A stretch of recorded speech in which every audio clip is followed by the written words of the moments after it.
우리가 교회 생활을 해도 최소한 열심히 교회 생활하다 보면은 소그룹 공동체를 만나게 되죠. 목장 공동체, 성가대 공동체, 찬양단 공동체, 주차 안내위원회 공동체, 각종 공동체에 속하게 됩니다. 그런데 여러분, 우리가 속한 어떤 공동체의 멤버들이 꼭 우리 마음에 싹 드는 사람들만 골라가지고 탁탁 심어 놓는가? 그렇습니까? 아니지요. 아니, 저 인간이 어쩌다가 우리 그룹에 들어왔는고, 저 인간은 하나님께서 다른 그룹으로 착 바꿔주실 수는 없으신가? 혹시 그런 생각 해본 적은 없으신가요? 자, 우리가 교회 공동체가 있고요. 두 번째로 가족 공동체가 있습니다. 본가에 가면 내가 어린 시절 함께 삶을 나누었던 형제들 함께 만나지요. 본가 공동체, 처가 공동체, 외가 공동체. 그런데 가족 공동체가 그렇게 사랑으로 다시 만나도 그 중에는 이상하게 공격적인 언사로 관계가 뒤틀리고 어려움을 겪기도 합니다. 그리고 세 번째, 직장을 다니는 여러분들에게는 직장 공동체가 있습니다. 여러분, 어린 시절 그렇게 친했던 형 동생 간이 결혼을 하고 10년이 지나고 20년이 지나면 만날 때 반갑기는 하지만 관계가 소원해지기도 해요. 그런데 직장 공동체는 다릅니다. 날마다 출근합니다. 8시간, 10시간 함께 삶을 나눕니다. 그렇게 10년 이상, 만약에 그 직장이 300명, 500명, 1000명 함께 일하는 직장이라면 반드시 그 안에 친소 관계가 형성이 됩니다. 내가 과장 시절 충성했던 그 친구, 내가 이 직장에 있는 한 끝까지 내가 봐줄 거야, 이런 사람도 생기고요. 그리고 반대편에 서는 사람도 생깁니다. 저 친구는 내가 지난 10년간 항상 선대했는데 왜 나만 보면 저렇게 공격적인 말을 할까? 왜 비열하게 내 등 뒤에서 칼을 꽂을까? 비난을 할까? 험담을 할까? 내가 신입사원 시절 술 먹고 실수한 그 일, 작은 일인데 그것을 침수봉도해서 인사과 친구한테 일러가지고 결국은 결정적일 때 승진 못하게 만들까? 하나님은 왜 저 친구를 벼락을 안 쳐버리는가?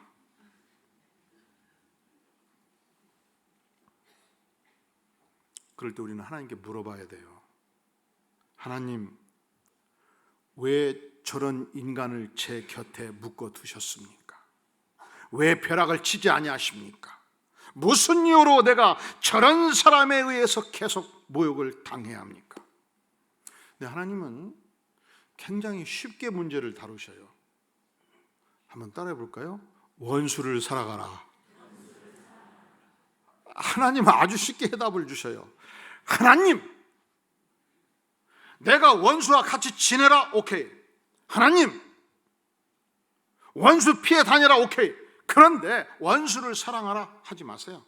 저는 들을 수가 없어요. 이게 인간의 감정이거든요. 하나님은 쉽게 말씀하셔요. 따라 볼까요? 너를 핍박하는 자를 위하여 기도하라. 우리의 자연적 감정은 하나님 절대로 못하지요. 여러분, 그럴 때 우리가 이렇게 우리 안에서 내면 세계에서 절규할 때 하나님은 오늘 말씀을 통해서 분명한 해답을 보여주셔요.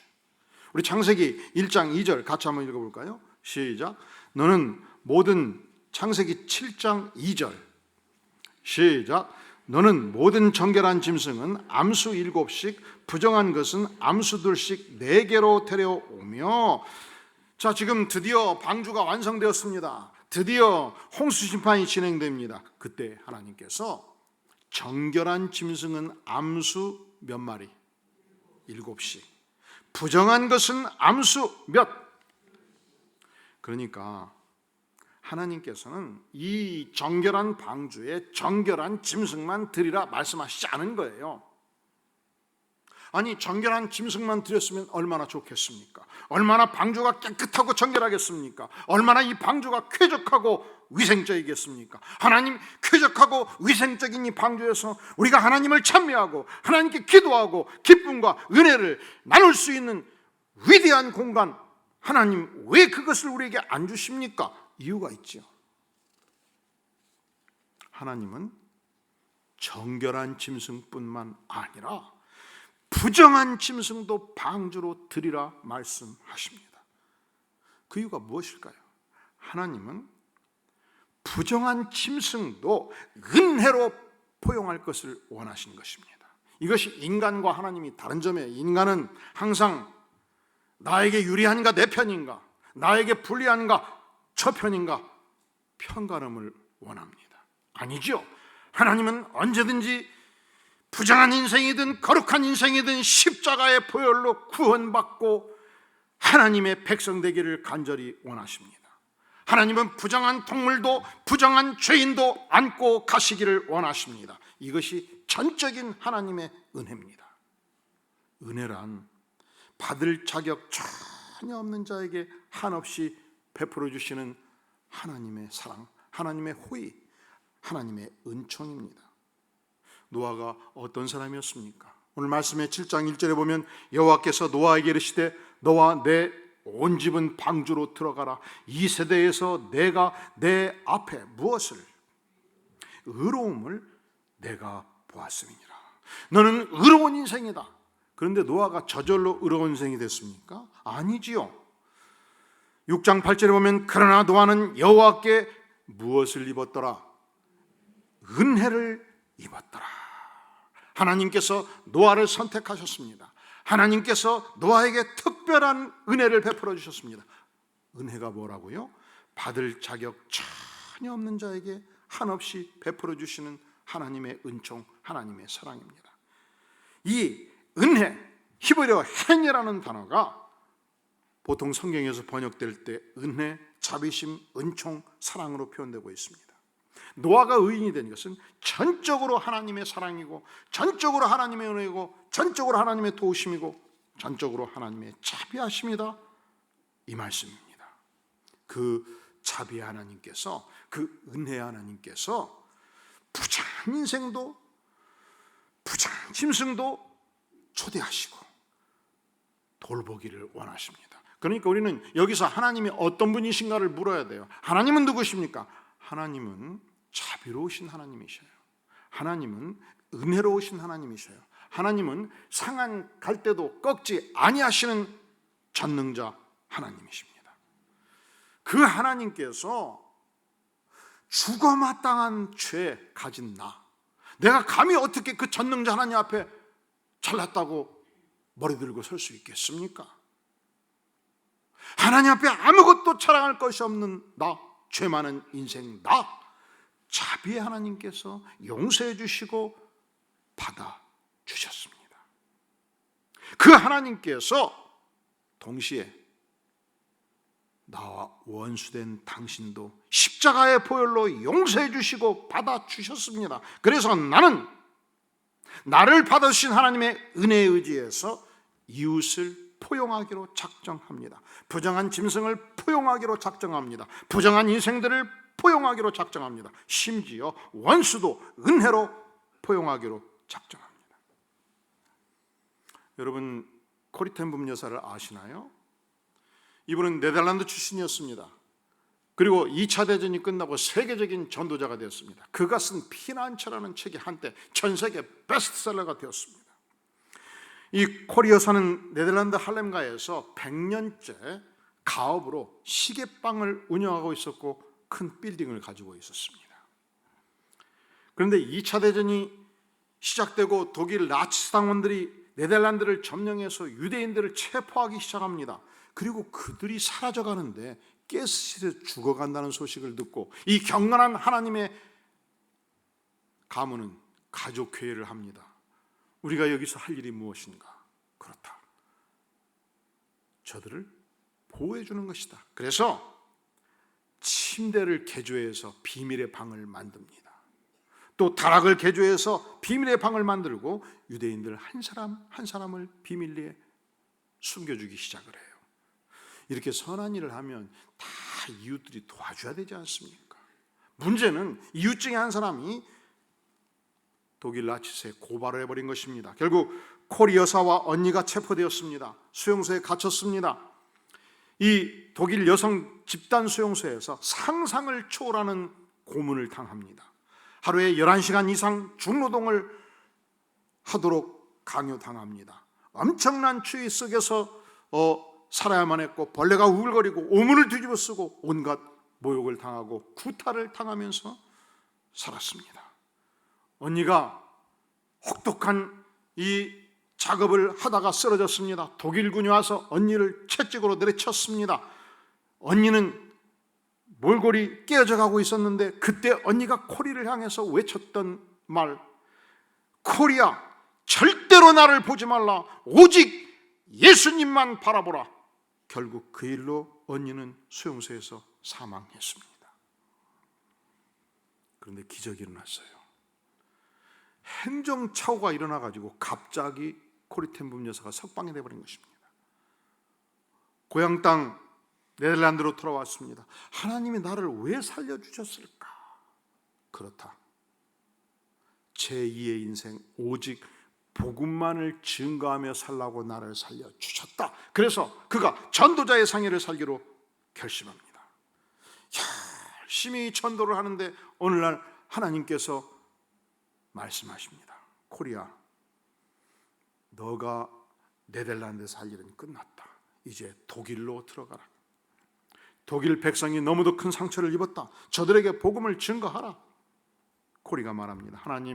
하나님께서 가라 하시면 제가 어디든지 가지요. 하지만 독일만은 아닙니다. 독일 사람들이 부모도 죽였고 우리 언니도 죽였습니다. 제가 강제 수용소에서 당한 그 엄청난 고통은 말로 다 표현할 수가 없습니다. 어떻게 제가 우리 가족을 죽인 저들에게, 나에게 그 혹독한 고통을 준 저들에게 복음을 전하라 하십니까? 하나님이 말씀합니다. 딸아, 너는 독일 사람이 그렇게 미우냐? 나는 나를 저주하고 욕한 사람들을 위해서 십자가를 직접 졌다. 너가 과연 내 딸이거든 독일로 가라. 가서 복음을 전하라. 결국 코리텐붐 여사는 모든 것을 하나님께 맡기고 이 하나님의 말씀 앞에 순종하기로 결단합니다. 그리고 자기를 그렇게 고문했고 고통을 줬던 독일 사람들을 향해서 복음을 증거하기 시작한 것입니다. 그가 가는 곳곳마다 인산인해를 이루었습니다. 그가 부름을 받고 독일 전역의 교회를 다니면서 열정적 설교를 하기 시작을 했습니다. 그런데 어느 날 그가 설교를 마치고 예배가 끝나고 인사를 하는데 저 멀리 허름한 외투를 입은 한 신사가 저벅저벅 걸어오고 있었습니다. 그의 얼굴을 보자마자 온몸에 피가 거꾸로 솟구치는 것을 느꼈습니다. 왜냐하면 그는 포로 수용소에서 악마로 악명 높은 자였습니다. 간수였습니다. 그는 옷을 벗기고 고문을 했고 채찍을 가했습니다. 이른 새벽 추운 겨울적 여자들을 옷 벗기고 줄 세웠습니다. 먹을 것을 주지 않고 굶겼습니다. 그리고 저 간수가 나의 사촌 언니를 강간했고 사촌 언니는 결국 자살을 했습니다. 그가 지금 나를 향해서 걸어오고 있는 것입니다. 주님, 아니지요. 하늘이 벼락을 쳐서 내가 죽었으면 죽었지 저자를 용서할 수는 없지요. 다시 하나님의 음성이 들리는 거예요. 코리아, 너는 알지? 나를 못 받고 나에게 침뱉고 채찍으로 때리고 조롱하고 가시 면류관을 씌워서 나를 죽인 자들을 내가 용서한 것을 알지? 그렇게 내가 너를 용서했으니 너도 그를 용서하라. 코리는 이미 자기 발 앞에 당도한 이 사나이를 향해서 눈을 감고 손을 내어 밀었습니다. 그때 이 사나이의 손을 잡았을 때 용서의 영이, 성령의 영이, 강력한 전율 같은 성령의 영이 코리의 심장을 꿰뚫었습니다. 미움과 원한이 눈 녹듯이 사라졌습니다. 그때 이 악마 같은 간수가 고백합니다. 제가 네덜란드 사람인 당신에게 너무 큰 죄를 지었습니다. 그런데 저를 용서해 주시고 복음까지 전해 주시니 감사드립니다. 저는 죽어 마땅한 죄인입니다. 하지만 용서해 주시니 오늘부터 완전히 새 사람으로 살겠습니다. 저를 위해서 기도해 주십시오. 여러분, 우리가 인생을 사는데 사는 그 세계관이요, 세 종류가 있어요. 첫째는 자연적 세계관. 여러분, 결국 모든 인생들은 자연으로 돌아가지 않습니까? 우리가 기뻐하고 슬퍼하고 분노하는 것, 자연의 현상이지 않습니까? 그래서 내가 기뻐할 때 기뻐하고, 나를 선대하는 자를 내가 선대하고, 나를 공격하는 자들은 내가 세 배로 또 나도 공격하고, 이게 자연스러운 인간 아니겠어요? 그냥 자연대로, 감정이 움직이는 대로 맡기면서 사는 거예요. 이 자연주의 세계관이라고 말할 수 있죠. 두 번째, 율법적 세계관이 있습니다. 내 인생은 무엇이 옳은가가 중요한 거예요. 옳은 대로 사는 거예요. 내 기준에 옳다고 생각하는 바 양심 따라 내 인생을 사는 것입니다. 굉장히 훌륭한 사람 같지요? 이 문제 있습니다. 조선시대에 유교 안에 이 강력한 율법주의가 있어요. 선대 임금님이 돌아가셨습니다. 임금님을 향해서 모든 관료들이, 대신들이 제사를 지내고 나아갈 때 무엇이 선대 임금을 향해서 옳은 것이냐? 죄 많은 손을 보여줄 수 있겠는가? 그래서 예복을 손끝같이 만들자. 영의정설. 아니, 손끝까지 예복이 나가면 소매를 걷어가지고, 위대하신 선대 임금님 앞에서 소매를 걷어가지고 술잔을 따르는 것은 예의가 아니다. 그러니 움직일 수 있게끔 손을 내미는 예복을 입는 것이 옳다. 좌의정설. 두 설이 싸우다가 드디어 한 설이 이기면 다른 학파에 속한 대신들 한 20명을 구족을 멸해요. 죽여버려. 옳은 것을 위해서 엄청난 복수가 일어납니다. 옳은 것을 위해서 저주가 있습니다. 옳은 것을 위해서 공포와 어둠의 시대가 전개됩니다. 여러분, 율법적 세계관이 갖는 비극이 있단 말이죠. 그런데 우리 예수님께서 우리에게 보여주신 세계관이 무엇입니까? 그것은 언제든지 은총의 세계관입니다. 내 자신이 하나님 앞에 감히 머리를 들 수 없는 죄인이었는데 주께서 은총을 베푸사 구원의 영광을 보여주셨습니다. 바다와 같이 넓은 은혜, 한량없는 은총, 이 주의 은혜에 입각해서 심지어 나를 모욕하는 자조차도, 원수들조차도 하나님, 내가 할 수 없지만 주께서 용서하라 하시니 주님의 능력에 의지해서 용서합니다. 용서를 선포합니다. 그런데 이상하죠. 용서를 선포하는 순간 내가 미움의 감옥에서, 저주의 감옥에서 내 스스로 저벅저벅 걸어 나오게 되는 거예요. 나는 자유입니다. 나는 하나님의 은총 가운데 있습니다. 내 생애에 더 이상 미움의 감옥은 존재하지 않습니다. 자, 하나님은 왜 인생을 살 때 어떻게 살기를 원하시는가? 여기저기 부정한 짐승과 부정한 인생들이 있다 할지라도 십자가의 보혈에 의지해서 은총의 세계관을 가지고 살 것을 간절히 원하시는 것입니다. 오늘의 본문은 우리에게 또 무엇을 교훈하시는가? 여러분, 2절을 다시 주목해 보세요. 너는 모든 정결한 짐승은 암수 몇씩? 7씩. 왜 정결한 짐승을 많이 준비하라고 말씀하셨을까요? 정결한 짐승을 어디에 쓰기 위해서? 노아가 드디어 방주에서 나왔을 때, 새로운 세상이 시작되었을 때, 창세기 8장 20절은 이렇게 기록하고 있습니다. 노아가 여호와를 위하여 단을 쌓고 모든 정결한 짐승 중에서와 모든 정결한 새 중에서 취하여 번제로 단에 드렸더라. 노아는 새로운 세상이 시작되자마자 전능자 하나님께 나아가서 정결한 짐승으로 전심을 다하여 예배하고 경배한 것입니다. 그때 제물로 무엇을 썼느냐? 정결한 짐승을 아낌없이 사용했습니다.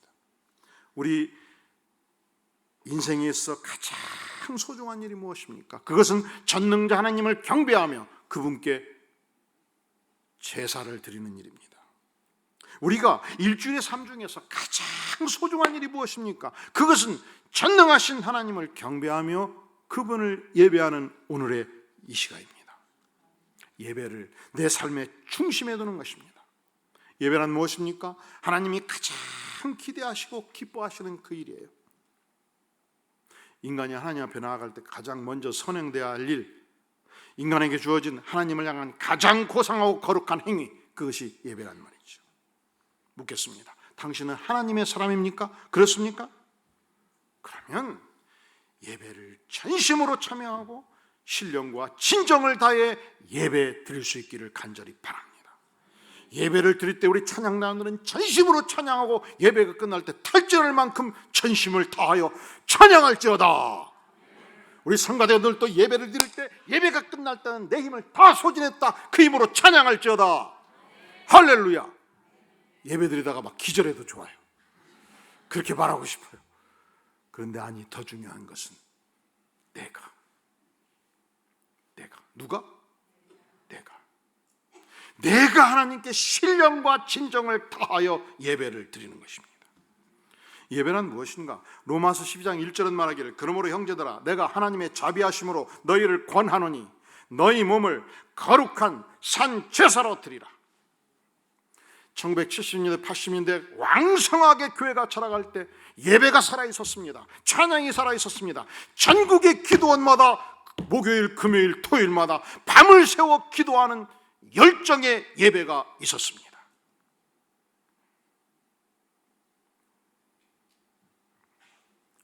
예배란 무엇입니까? 하나님이 내게 주신 은혜 앞에 감사, 감격으로 나아가는 영적 행위예요. 감격이 필요해요. 유명한 신학자 A.W. 토저는 이런 글을 남기고 있습니다. 예배하지 않고 감탄하는 것은 가능하지만 감탄 없이, 감격 없이 예배하는 것은 불가능하다. 이게 모든 예배에는 반드시 감탄과 감격이 있어야 된다는 거예요. 왜냐하면 예배는 하나님에 대한 감탄과 감정이 극대화되어 자연스럽게 행동으로 이어지는 것이기 때문이다. 이렇게 예배를 정의해주고 있어요. 예배란 무엇입니까? 나의 온 영혼의 기쁨을 다하여 하나님께 나아가는 영적 행위예요. 나 같은 죄인 용서해 주시고 받아주시고 그 은혜 앞에 영혼에 말할 수 없는 기쁨을 가지고 하나님께 나아가는 영적 행위란 말이죠. 그 예배의 기쁨을 찬양하는 복음송이 있어요. 주께와 엎드려 경배 드립니다. 주께와 엎드려 경배 드립니다. 주 계신 곳엔 기쁨 가득 무엇과도 누구와도 바꿀 수 없네. 예배 드림이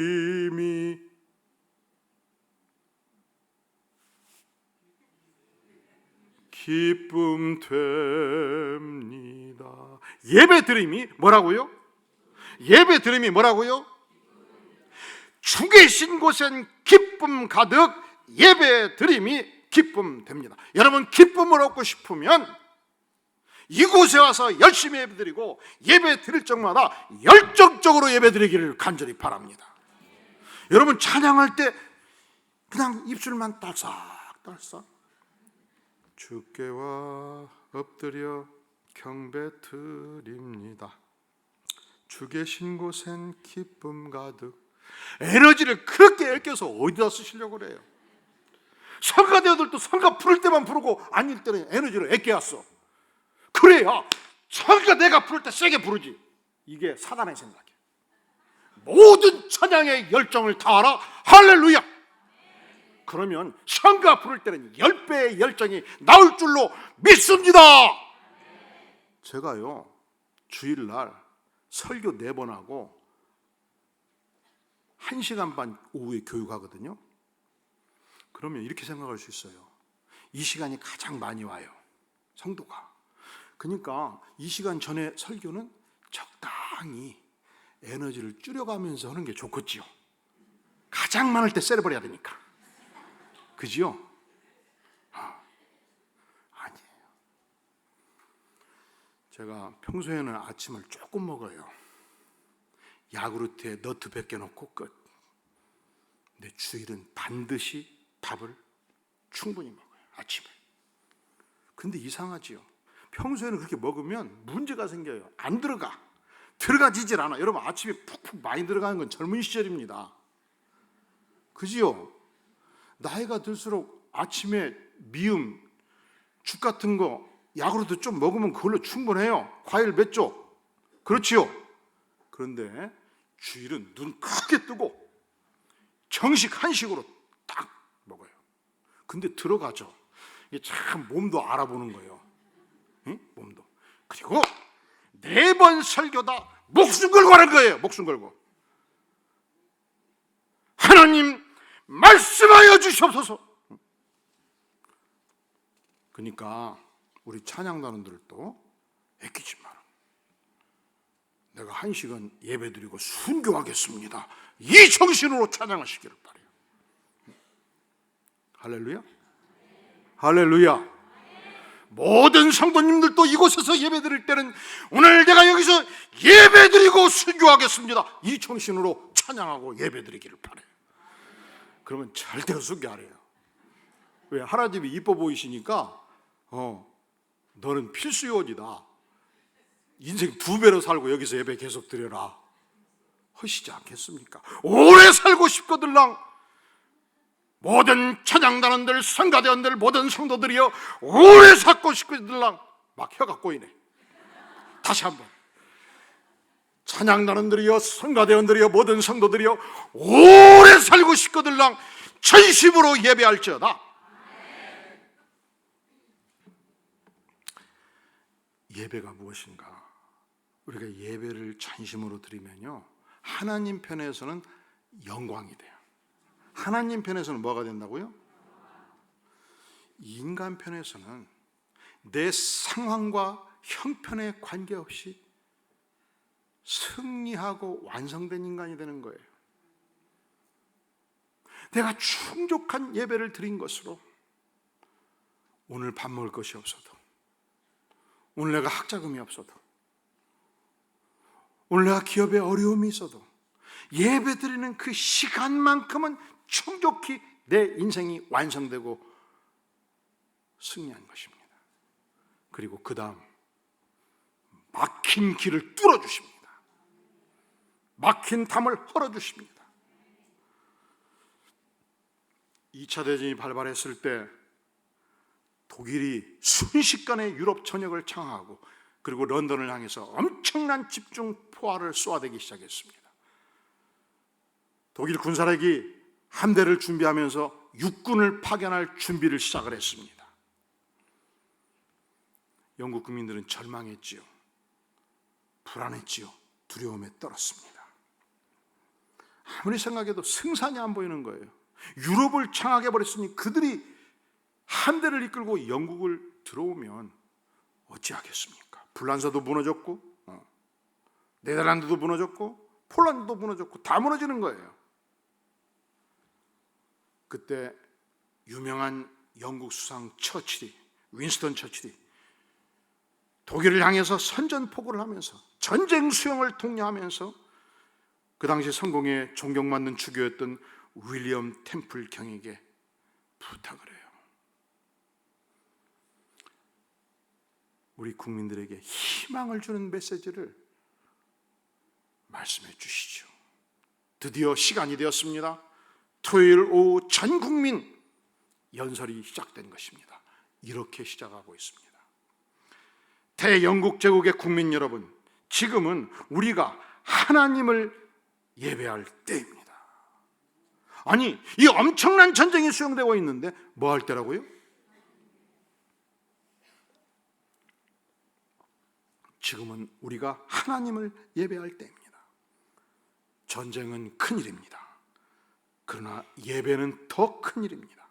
만일 우리 국민이 이와 같은 때에 진정 하나님을 예배할 수 있다면, 그리고 하나님을 바라보고 그 하나님이 우리와 함께하는 것을 믿을 수 있다면 전쟁은 결코 큰일이 아닙니다. 그리고 우리는 능히 우리가 예배한 하나님의 도우심으로 이 전쟁을 승리할 것입니다.